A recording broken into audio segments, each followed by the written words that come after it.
times, so I had to just pick one. But there was one particular time where I know God laughed at me. I sat in my junior psychology class, first day of class. I looked over at the girl sitting next to me. I noticed she was attractive. I have this innate ability, God-given ability, to notice attractive females. So I looked at her, and I thought for some reason, some ignorant reason, that if I introduced myself and asked her out, she would definitely want to go out with me, want to date me. So I introduced myself, and I went ahead and I just threw it out there. Maybe we should go on a date sometime. She turned and looked at me as if I had just stabbed her in the ear with a sharp object. Pain came all over her face, and she scrunched up her face, and she said no. As a matter of fact, she said no 4 times. And each time the no got louder. She went like this, no, no, no, no! And then said something about her father not liking guys like me. That was crushing. I mean, she didn't even ponder. She didn't even think about it. No. Well, that was crushing inside, and so I made sure that she knew that that was just a joke. The nerve of me asking you out. I don't even know you. So I made sure that she understood that that was just a joke, and I reinforced it by every day, psychology class, asking her out again. Just to reinforce it that first time, it was just a joke. I asked her out in a new and creative way each time. And each day, same thing. No, no, no, no. And then something about her father not liking me. This went on the entire semester. It got to the point where if I hadn't asked her out in a class period, there's a few minutes left, she was getting nervous because it was going to come from somewhere. She had to be alert.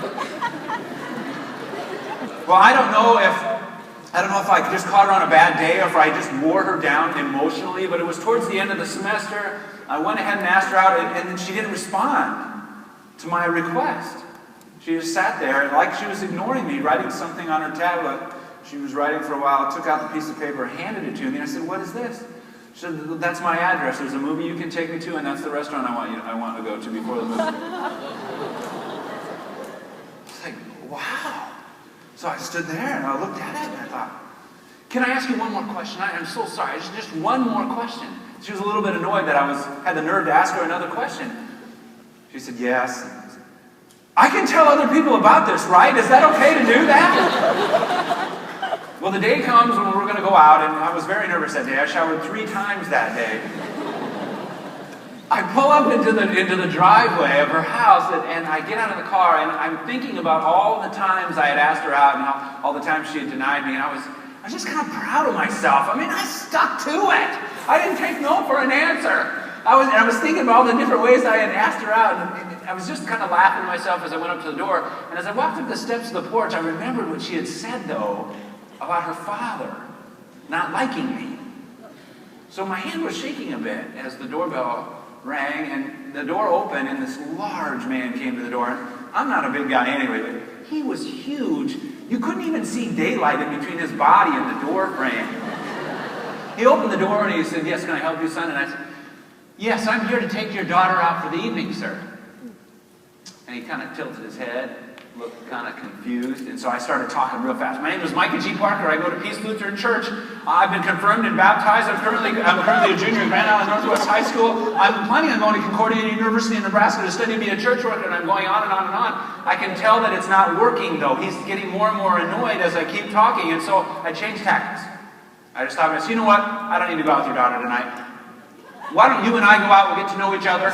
You will see. You will see that I have nothing but good intentions for your daughter. I haven't even noticed how attractive she is."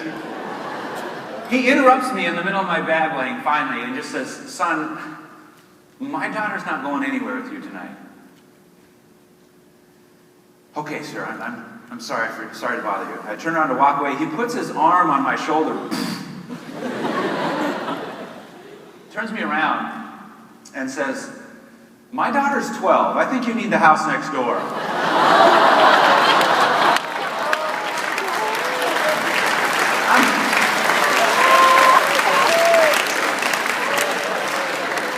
I'm pretty sure God laughed at me as I walked from that one porch to the other porch. I know she was standing there laughing at me. Do you know when God